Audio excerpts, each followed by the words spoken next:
Welcome back, everybody, to the 2019 Portland Pokemon Video Game Regional Championships. My name is Dweehaw. Joining me at the desk right now is my other best friend in the whole wide world. It's Len Duell. We're ready for the next top 4 match. Len, are you ready for the next top 4 match? Yeah, I'm really excited for it. More of this Palkia. Yeah. How many Palkia matches have you cast? This is the third one. It's like we're back in 2010. I love it. I love it. I think the players are already seated. They're already ready to get underway. It's going to be between Bingjie Wang and Gavin Michaels. So let's go ahead and prepare to jump into team preview. You've already seen both these players in the top 8 matches. You've actually cast both those matches. So what do you think about the team matchup right now? Well, I think it's going to be a very interesting matchup because I think this is another one of the more difficult ones for Bingjie. Gavin is much more equipped to play within the Trick Room. He can reverse the Trick Room if he needs to. I think the jump bluff could cause problems if Gavin wants to go that way. And I think it's going to be difficult for Bingjie to prepare for all of those things at once. Mm-hmm. Yeah, and, Palkia is a cool Pokemon. It's a Trick Room team, right? Versus Gavin's sort of... mixed speed control. I mean, because he does have the Trick Room. He can definitely use... I think the Lunala is going to be very valuable in its ability to reverse the Trick Room, to not be as worried about Palkia's damage as other things. And to get out pretty decent damage. It can kind of do neutral damage everywhere in a way that could be really useful as Bingjie tries to pivot into advantageous positions. Mm-hmm. I think the Groudon is going to be in a tough spot. The Palkia will be comfortable trying to get Hydro Vortexes off with that Rayquaza. And it's just going to be a slight twist on the Kyogre matchup that Gavin's probably more familiar with. Okay. Well, yeah. I mean... that's just the first of our top 4 matches. Of course, on the other side of the bracket, we have Steven Mia versus Joseph Ugarte. Yeah. Who we actually just saw won on stream in a very intense battle against Rogov. So close. That U-turn at the end was an incredible play, and then the Iron Head just kind of canceled it out. Yeah, it was, yeah. it hurt me to watch my smart money fall like that. But yeah, both... but I'm excited for Joseph. I mean, he's doing exceptionally well. Both Joe and Steven beating the same team in top 8 to move on to the top 4. So they have some shared trauma there with having to take down that Kyogre. And now they're going to be up against each other in what should be a really good match. Yeah, I'm really excited to see how the rest of this tournament plays out. I mean, it's just so exciting. We're down to... I mean, we started with 90 players. Now we're down to our final 4, our Elite 4, as I like to call them. That's right. Yeah. I call them the Elite Four. Mm-hmm. Mm-hmm. They're the Elite Four of the Portland Regional Championships. I like to think that I invented that term. Yeah, it's not like from anything else, right? Yeah. But yeah, it's exciting, and I think we're ready now to jump into team preview between these two players, Bingjie versus Gavin. Again, Gavin using that team of Groudon, Jumpluff, Lunala, Tapu Fini, Incineroar, and Salamence. Over on Bingjie's side, using Tapu Lele, Kartana, Palkia, Rayquaza, Stakataka, and Incineroar. I think we may get our first sighting of a Pokemon we haven't seen from Bingjie yet in that Kartana. I think it can play an interesting utility in both trying to deny Fini turns to go for Moonblast against his 2 restricted dragons, and also as an option if he does go for the Jumpluff mode, it's immune to Sleep Powder, doesn't have to worry about Rage Powder. That Grass typing is going to help it out in that Jumpluff matchup. So we'll have to see if he can find a way to fit in Kartana. It probably means he plays a less Trick Room devoted game if he goes with the Kartana, but maybe that's okay since he doesn't know what kind of speed control Gavin will be after. Yeah, and here we are now as both players get ready to send out their leads here. Oh boy, Len, top 4 is always exciting for me, man. I'm really excited. Here is Palkia and Incineroar for Bingjie over on Gavin's side, sending out Tapu Fini and that Groudon. Yeah, it's a pretty consistent lead we've seen from Bingjie. They did play each other in Swiss yesterday, so this is a matchup both have seen before. These are Bingjie came out victorious in that matchup. That's right, because he was undefeated in Swiss. Bingjie's, we've seen this a lot with the option for the Fake Out plus Trick Room to get an early advantage. Here, Gavin ready to punish at least something for that, either getting a Precipice Blades off or the Moonblast. Probably the Precipice Blades is the one you can't let happen, so it'll be a free turn for Tapu Fini to do something useful, probably. Yep, as the Primal Groudon takes the field on Gavin's side. So now here we go, jumping into turn 1. Again, that Fake Out Trick Room it's tempting for Bingjie. I mean, it's such an easy setup at this point.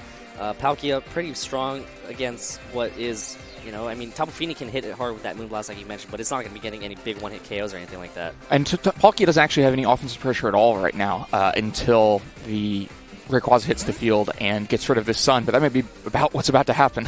Yeah. Here is Mega, or sorry, not the Mega Rayquaza yet, but there's 2 dragons out on the field for Bingjie's side. Double Dragon, not something that we see too often in this 2016, this 2019 format, as there's a Moonblast into that Palkia. Not much damage at all. Here's a Precipice Blade, so hits into that Palkia. Rayquaza, of course, immune, and that does not get the KO on the Palkia. But you know what? Here's a Hydro Vortex. I think this is a really interesting option from Bingjie. He's kind of faced with, he could go for the Fake Out Trick Room and allow something big out of either one of these Pokemon, but if he expects that's what Gavin's thinking too, that he needs to just attack with both in order to make sure he gets something, no matter which gets faked out, then this play to switch to the Rayquaza and just KO the Groudon for exchange of most of Palkia is pretty powerful. I mean, this is a KO you're definitely happy to get. Yeah, I mean, you got to know as well, I mean, these players have played against each other. Gavin probably knows that, you know, Bingjie has this sort of Trick Room team. Maybe is loaded up all his Trick Room Pokemon in the back as well. So getting that offensive threat of Groudon off the field right away, that's pretty good. Salamence takes the field here. Going to be a pretty nice Intimidate onto the opposing Rayquaza. So that's going to be a thing with that Salamence. So yeah, it's a good Intimidate, and Salamence providing some good offense here. Can go for something like a Hyper Voice to easily pick off the Palkia. I say that. Palkia is pretty specially bulky. Might have a chance to hang on there. I think also threatens a Draco Meteor against both the Rayquaza here, and that's something to look forward to in future games. It's another big offensive threat to Palkia that most players are missing. Yeah, and Stack Attack takes the field as Tapu Fini switches out. Gavin sending in his Lunala here as Salamence uses its Mega Stone to Mega Evolve here into Mega Salamence to get that air raid ability. Able to send out some spread Hyper Voices if it wants to, and there it is, a spread Hyper Voice. Gets KO on the Palkia. Not much damage at all done to that Stack Attack. That wall is just not caring about those Hyper Voices. No, get that giant special defense and 4x or giant bulk, not giant special defense, and 4x resist. Going to contentedly take that. And I think Palkia gets sacrificed there just to improve the board position. Kind of did its job in getting rid of Groudon, and sitting at that low health, it wasn't going to provide any utility for the rest of the game. Now Stack Attack is in, probably trying to look to get its own Trick Room. I think it could be in a good position for itself. You're not really helping Rayquaza by getting that Trick Room up, but Rock Slides under Trick Room from the Stack Attack could be really potent against Gavin now. Now that Groudon is gone, Bingjie having used that first turn play and used Palkia to eliminate Groudon, the way is kind of cleared for Stack Attacker. There's not the big offensive threats against it, and there's not a great option to take that Rock Slide. So it's going to be interesting to see if Bingjie is able to make really good use of the Stack Attack and force that position, or if Gavin can find his way out. Yep, Rayquaza switches out there as the Incineroar takes the field here. Nice Intimidate. If that Salamence does have physical options with a double edge as Stack Attack protects itself, so Bingjie probably setting up for a Fake Out Trick Room the next turn as a Draco Meteor from that Salamence connects onto what was that Rayquaza. Going to land into the Incineroar on Bingjie's side of the field, so and be weakened by Misty Terrain. Yeah, be weakened by it. Way to bait it out there, though, as Lunala here goes for a Z move of its own, that menacing Moonraze Maelstrom. Probably targeting into that Stack Attack to try to deal as much damage and get the KO. You know, you see how much damage it's going to do to that Stack Attack. That's a lot of damage there. It's going to be pretty close as to whether or not it's going to be the KO. So Bingjie knows, but we don't. Yeah, he knows for sure, but I think we can tell from that much damage that it probably isn't going to be a safe thing to ever go for. Yeah. But this time, he figured a way past it, even when it's safe. Still to watch out for Moongeist Beam, though. The Stack Attack is getting pretty low, and if you're relying on it for a lot of your offense, you don't want to let it get too low. Yeah, and here's a crunch from the Incineroar. Lands in that Lunala slot. Quadruple super effective, but that Shadow Shield is important. The defense is dropped, but it's going to probably fall to another crunch anyways. But here's a double Trick Room. So Gavin right there, realizing that the Stack Attack is going to go for the Trick Room, uses his own Trick Room to negate it. So, smart play right there from Gavin's side of the field to realize, all right, I'm not going to be able to stop Trick Room. This is what I have to do. But the next turn, Trick Room most likely might be able to come up as long as Tapu Fini doesn't isn't able to do enough damage to that stack attack to get the KO. Yeah, it's kind of a problem for Gavin here. The Tapu Fini's going to move after this Lunala, so it couldn't have gone for Nature's Madness plus Moongeist Beam, and so yeah, Lunala just protects instead. Yep, and stack attack actually protects itself as well. Bingjie probably worried about maybe Scald. Yeah, possibly getting KO'd, but here's a Nature's Madness from that Tapu Fini on Gavin's side of the field, lands into that opposing Incineroar slot, so doing 50% of damage right there. So now moving into this next turn, the Mist disappears. Irrelevant at this point right now, but you know, this coming turn is going to be pretty big. Is Trick Room going to be able to be set up here? Yeah, I think the opportunity is there for it. I think it's probable that you not only get the Trick Room, but if the Moongeist Beam comes in to punish the Trick Room, you get the Crunch onto Stack Attacka, but instead, or onto Lunala, but instead the Stack Attacka just flees the field. Yeah, Stack Attack switches out Rayquaza on Bingjie's side of the field. Makes its appearance again, and here's a Moongeist Beam from the Lunala, targeting down what was that Stack Attack slot in order to try to get out as much damage as possible, but instead lands in that Rayquaza and still does pretty good damage. And here's a Moonblast from the Tapu Fini on Gavin's side, lands into that slot as well, so that is going to get the KO on that Rayquaza. But at the cost of the Lunala, as here comes Incineroar with a Crunch. Just going to go ahead and take a chunk out of that Lunala and get the KO. Yeah, I think that's actually a good trade for Bingjie. I think the Moonblast plus the Moongeist Beam would have been enough to deny the Trick Room. That's what Gavin was looking for. And by instead sacrificing the Rayquaza, if you look at the offensive options that Gavin has left against Stack Attacker, they're very poor. You have Hyper Voice, you have Draco Meteor, you have Moonblast, Nature's Madness will do a big chunk, but where do you find the rest of the damage? And you do have to deal with Incineroar at some point too. It won't be offering too much, but it can continue to chip Salamence, make those rock slides easier. It'll be a close finish here, but I think Bingjie has really positioned the Stack Attacker in the optimal position where now that the Lunala and the Groudon are gone, those offensive threats against it are gone, and it's perfectly positioned to get as much damage as possible out of Rock Slide, but he's still far behind and he has to get a lot out of it. Yep, here's a Draco Meteor from that Salamence, lands into that Incineroar slot. Going to be the KO there. Incineroar won't be able to hang on. Knockout right there. Salamence takes also 2 stages of a decreased special attack, so it's not going to be doing that much damage at all to the opposing stack attack. So it's going to come down to whether or not Gavin can find enough damage output from this Tapu Fini combined. No Trick Room at all, just going straight for a Gyro Ball and gets the KO outright. Yeah, and that should be the game. I mean, we've seen Salamance's moveset, not going to be able to do anything at -2 special attack. Against, with the Life Orb, just a little bit more. This is close. If you miss the KO, then maybe that's enough extra damage. It is going to be a single target Rock Slide, though. It's going to be a single target Rock Slide, or you just go for the Gyro Ball and try not to miss. Let's see. Oh, but the Draco just misses. Dodge. And here's a Gyro Ball from the Stack Attacker, lands into that Salamence and it's gets enough. A one-hit KO.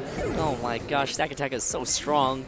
So strong. And I really think it was beautifully positioned by Bingjie. Yep, eliminating both of those restricteds. Doesn't need the Trick Room because he just has the damage output, knows he can win that trade, and takes game 1. Yeah, wow.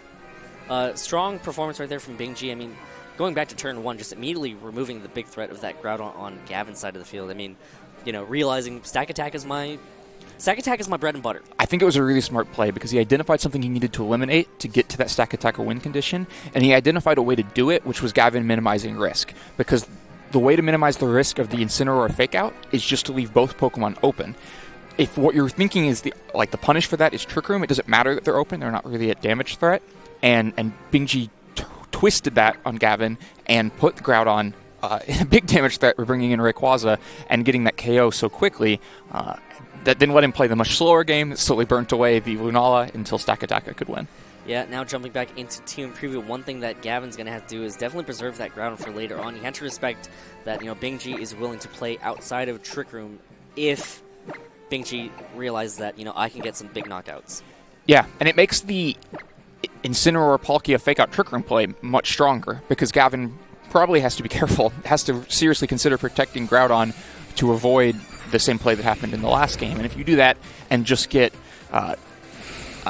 either Fake Out to the partner if it's not Lunala, or Lunala punished with a Crunch while Trick Room just goes up, that's an even better turn 1 for Bingjie than the trade we saw in the last game. Yep, so here we are now jumping into game 2. Gavin had to go back to the drawing board and now has to try to figure out how to force this game 3 as Bingjie leads the exact same thing with Palkia and Incineroar. Change up here from Gavin. Not going to put Groudon up in the front lines. Instead, sends out Tapu Fini and the Lunala. Yeah, I think this is a good adjustment. Doesn't put Groudon out there where it's at risk. Lets him focus on denying the Trick Room instead of worrying about keeping Groudon healthy. Lunala has to worry about something like Crunch after a Spatial Rend breaks the Shadow Shield. Yep, but you also had to... Yeah, you're right, yeah. It doesn't matter that it would be super weak in the Misty Terrain because the goal is just to... break that Shadow Shield. And so it's really interesting that what feels like a very supportive lead of just the Fake Out and the Trick Room setter always is also offering these offensive options. Yep, Lunala forced to protect itself here as the Palkia also protects itself here. And Tapu Fini will be able to move. Goes for a Nature's Madness, lands into that Incineroar, so dealing 50% right there. Trying to... has to chip away this Incineroar and make sure that it can't just crunch right in to that Lunala. So there's a U-turn from that Incineroar, trying to break that Shadow Shield in that form. Yeah, I was looking to U-turn out, reset a Fake Out for later, reset Intimidate for later, and get rid of that Shadow Shield. Instead, just gets punished with a Nature's Madness. I think that's a strong first turn from Gavin, especially because... looking at a similar board position in Game 2, he no longer has to worry about Fake Out, and it simplifies everything a little bit. Yep, now moving into this next turn, it's going to be Lunala using that menacing Moonraze Maelstrom. So here it is, lands and connects with that Palkia, and from the damage that we saw before, this Moonblast should be able to clean up at the cost of having that Shadow Shield broken on Lunala most likely. And there's a Moonblast, connects in the Palkia, gets the KO, as Incineroar now gets to make its move. Yeah, I think this is a really strong first couple of turns for Gavin. He'll happily exchange, like the net loss in his 2 turns is that crunch right there. And he's denied Palkia Trick Room and taken it off the board. So like you said, it's not a threat to Groudon. That means the damage threat to Groudon is going to have to be the Rayquaza. Stack Attack is not going to be able to do it. Incineroar is not going to be able to do it. And that makes using the Rayquaza much more difficult. You can't ever risk it taking a couple of Moongeist Beams or a Moonblast, because if it goes down while Groudon is still healthy, that's the end of the game. And makes any time you have Rayquaza on the field, you don't feel free to just aim a Dragon Ascent somewhere and hope you get a KO, because you know what those risks are. Yep, and Groudon's going to take the field here, feeling a lot safer. This Groudon has a little bit more breathing room. Preserving that Tapu Fini for later, does not want to be outright KO'd by another Gyro Ball here, as Groudon now will put on a lot of pressure against both the Incineroar and this Stack Attacker as it brings out the Harsh Sunlight. So Lunala most likely forced to protect here, does not, unless Gavin's done with it. So yeah, looks like Gavin's just willing to throw out as much damage as possible, and Lunala's really done its job. It's used that menacing Moonraze Maelstrom. Here's the Moongeist Beam, lands into that Stack Attack slot, does good damage, over 50%, and the crunch from the Incineroar will be able to finish it off as Stack Attacker now gets to make its move. Yeah, I think that's another worthwhile exchange. The Moongeist Beam into Stack Attacker is a lot of damage. Otherwise, this Trick Room goes unpunished, just going up, and so trades Lunala to reset his board position a little bit and make sure the Stack Attacker isn't sitting totally healthy inside of Trick Room. Yeah, so Trick Room set up. Here comes Salamence. It's going to be able to at least intimidate the Stack Attack so the Gyro Ball will not outright KO it. But, of course, Stack Attacker has access to Rock Slide as an option to spread move, and we've seen a lot of flinches today. So where there's a Rock Slide, there's a way. Yeah. It's the tried and true saying of Pokemon.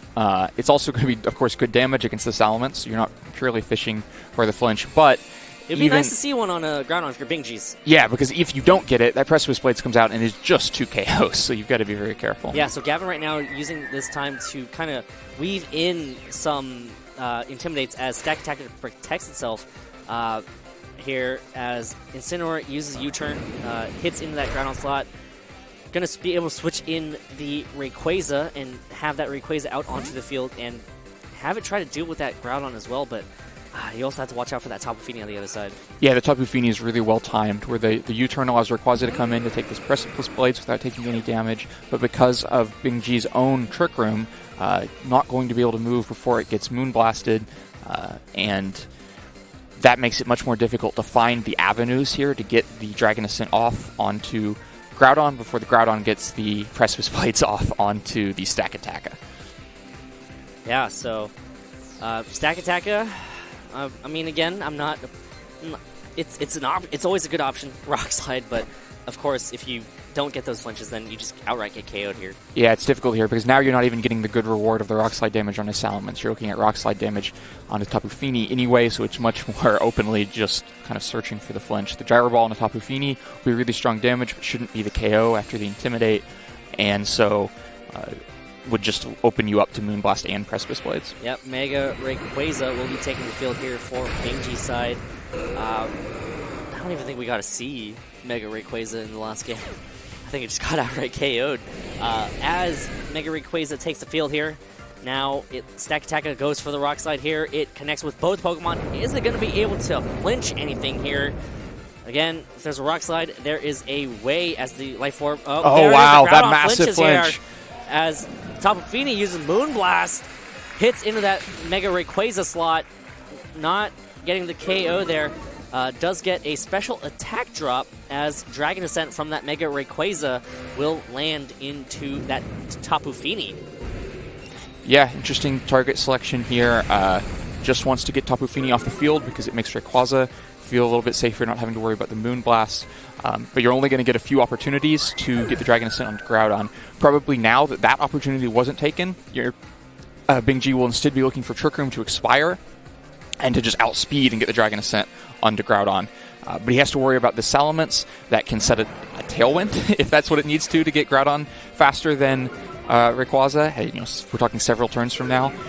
Or can just be another damage threat. The Draco Meteor or the Hyper Voice after that -1 special defense that Rayquaza just took from the Dragon Ascent. Definitely good damage options against this Rayquaza.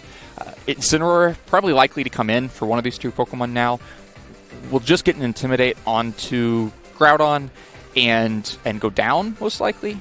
Precipice Blades will be coming in soon, but at least will help kind of burn away these turns for Rayquaza as it looks to play outside of Trick Room. Stack Attack switches out, Incineroar takes the field here with an Intimidate of its own, preserves that Stack Attack for later on, and also resets those Intimidates.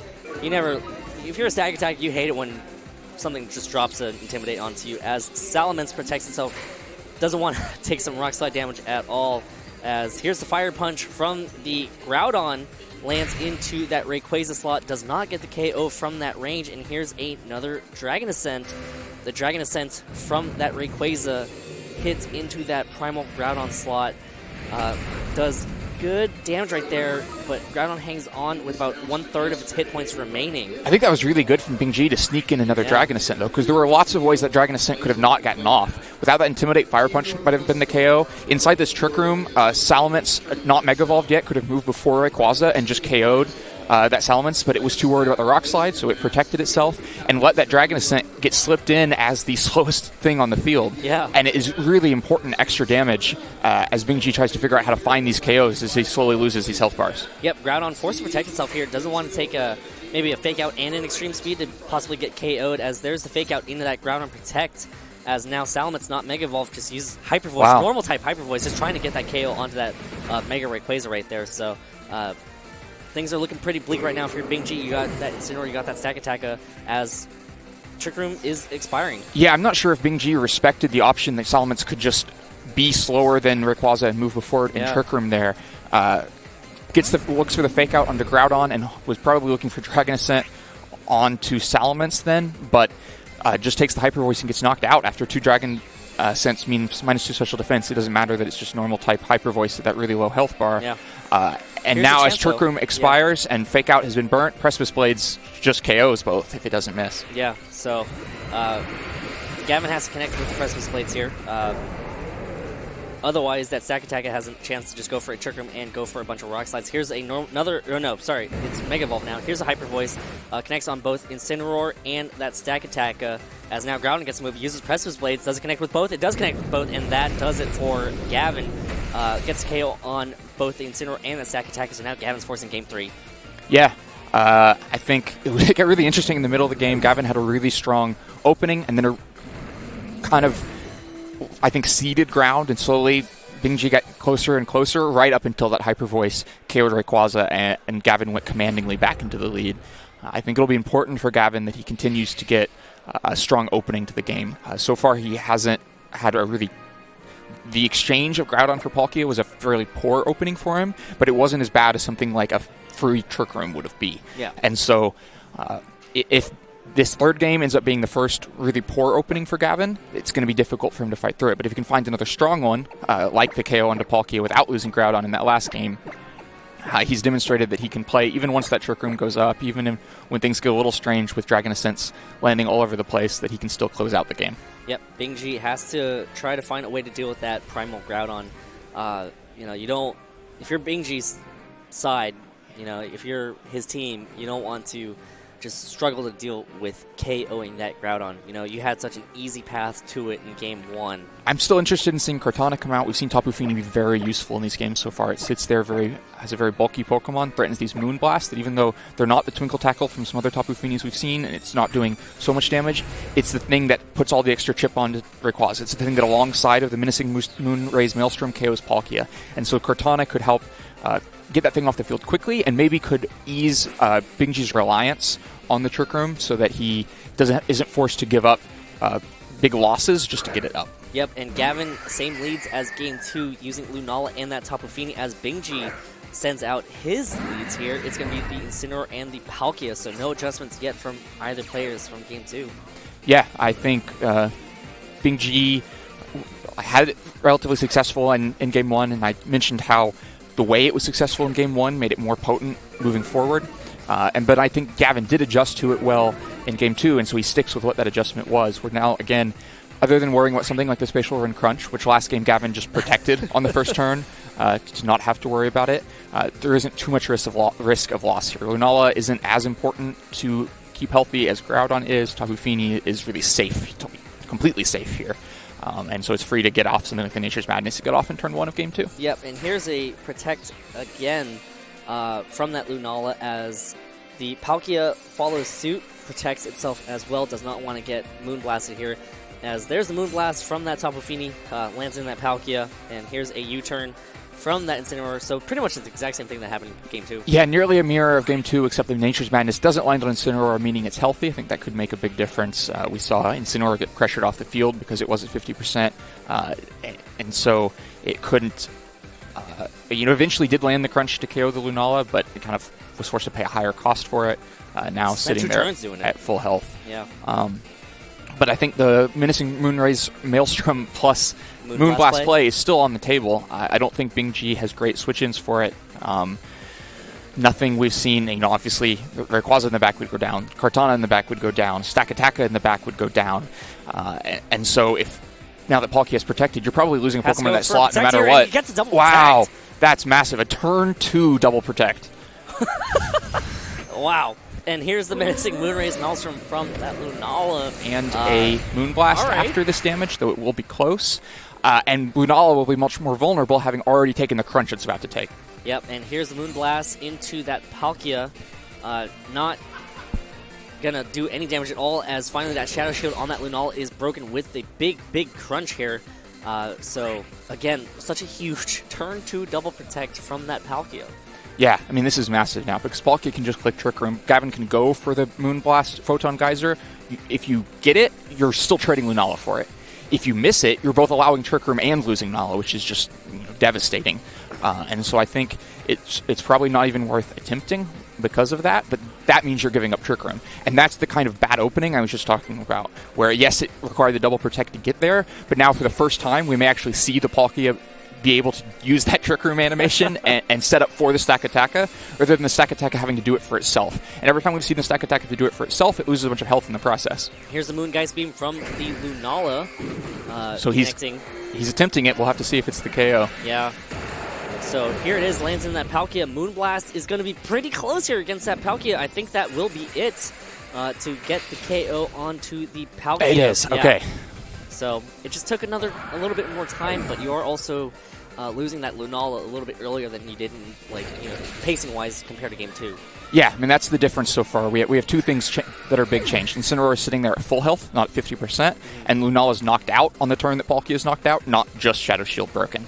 That ended up being a very close end to Game 2, and we have a very similar opening that's just several steps further into Bingjie's favor. So Gavin's going to have to find other ways to play through this in-game than he did in Game 2 to establish a more decisive position, since it ended up being so close in Game 2. Yep, so Rayquaza now is taking the field here. That airlock ability doesn't really come into play. I mean, the Palkia is already moved off the field. So now Primal Groudon takes the field. Can go for Precipice Blades onto the opposing Incineroar. The Tapu Fini is still out there sitting healthy too. Tapu Fini, like you mentioned, just kind of sits there and just spreads damage, and even if you can't do anything with the Moonblast, you can always just hit it with a Nature's Madness. That's right. It can go for Nature's Madness onto Incineroar. It can look for a Moonblast to help get through that Rayquaza health bar. I think the Tapu Fini is still really valuable here, and I definitely expect it to just sit on the field and keep attacking until Bingjie shows a really good way to get rid of it. Yeah, and now Groudon actually switches out. Salamence takes the field instead.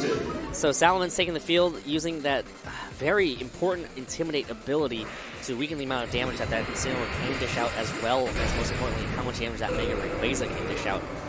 So here, Mega Rayquaza activating that Delta Stream ability. Can set up a Swords Dance, but it will be taking a Moonblast instead. Here's top... Oh, no, it's the Rayquaza using Waterfall into that Salamence slot, so playing a bit defensively here from Gavin to switch out in exchange for that Tapu Fini being able to use Moonblast onto that Mega Rayquaza, and it does get a special attack drop. Yeah, we'd only seen the Dragon Ascent into Groudon before. They're fishing for the Waterfall as a surprise KO for Groudon, and Gavin escapes without getting that surprise in his face. Yeah. So, smart play right there from Gavin, very defensive play. Stack Attacker will take the field here. With that Groudon off the field, does have somewhat of a bit more favorable... Yeah, even without the Waterfall landing, let's say Gavin knew about it, you force the Groudon out, which makes this Trick Room actually really safe.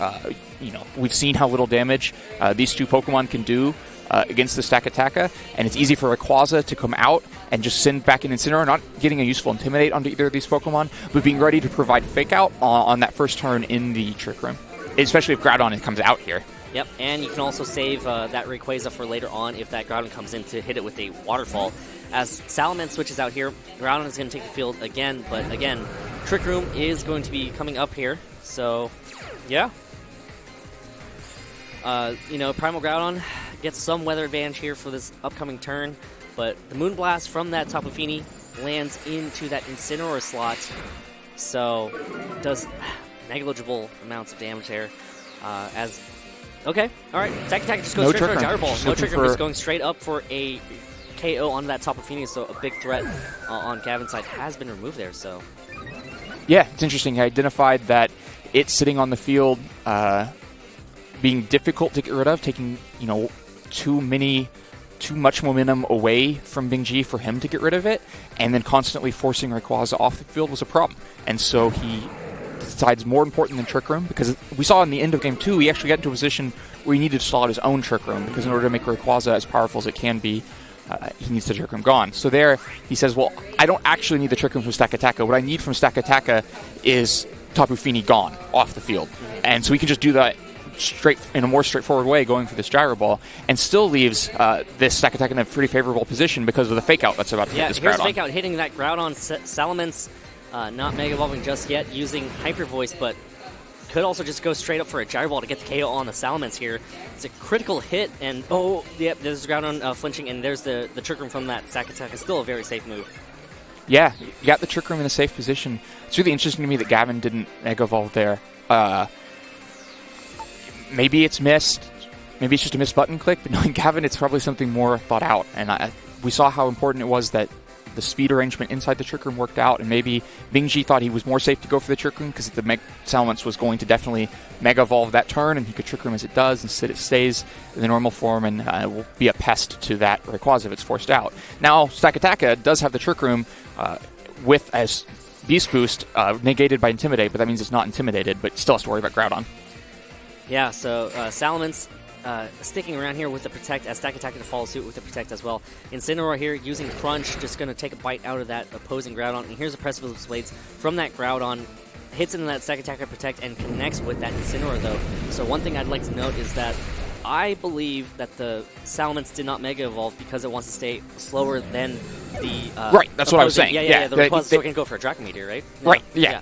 He timed that to... Timed it correctly. The Bingjie maybe had thought he had forced the Mega Evolution, and so it was safe to Trick Room at that point, and Gavin still didn't click it. He just went for the normal type Hyper Voice so that he would stay faster, which now means it can move before the Rayquaza and KO it. But to ever get to that point, it needs to not just get KO'd by Rock Slide right now. One Rock Slide, yeah. Right? And that's going to be difficult. And also, I think if you do something like protect it and then KO the Sakataka, then the Rayquaza can protect in the Trick Room and then go back into the speed advantage. Yeah, so here's the Precipice Blades.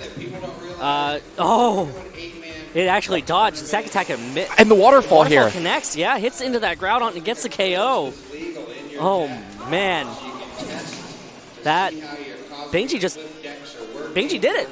Yeah, that should be the game. Gyro Ball should come out right now, and if it doesn't get the KO on Salamence, then Salamence will just... You can never get through the Stack Attack health bar. It doesn't really anything else matter. We're just going to see some Gyro Balls. And here's the Gyro Ball, connects onto that Salamence, and Bingjie Wang moves on to the finals. Wow. That was...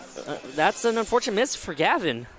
That was so close in the end. I think if that Precipice Blades hits into Stack Attacka, then we're probably just seeing Draco Meteor into Rayquaza. Rayquaza can try to protect its way out of the Trick Room, but then has to be able to pick up the KO, which I'm not sure it can do. That Dragon Ascent would be fairly close, and if it didn't pick up that KO, it's still going to go down to Draco Meteor. Yeah, so Bingjie Wang is going to be your first finalist here at the Portland Regional Championships in a well-played set versus him and Gavin. So, wow, that was intense. I mean, again, it all came down to how they handled each other. I mean, Game 3's opening was almost exactly like Game 2's, but the key difference is what the Incineroar was still healthy. Yeah, the Incineroar being healthy and Lunala going down faster both made a big difference because we saw the Incineroar be used as a pivot out at one point and provided another fake out into Groudon.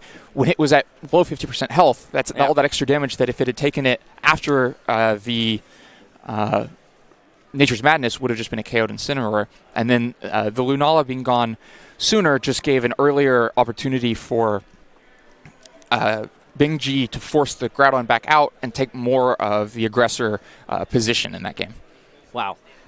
Well-played set from both players. Bingjie really played to his outs there. When you're here in the top 4, you got to do what it takes. Yeah, and so we see Palkia move on. We're going to get another Palkia match in the finals. This is just like 2010 all over again, Len. Aren't you so excited for that? I am. Yeah. We're going to take a quick break, but when we come back, more top 4 action here from the Portland Regional Championship. Stay tuned.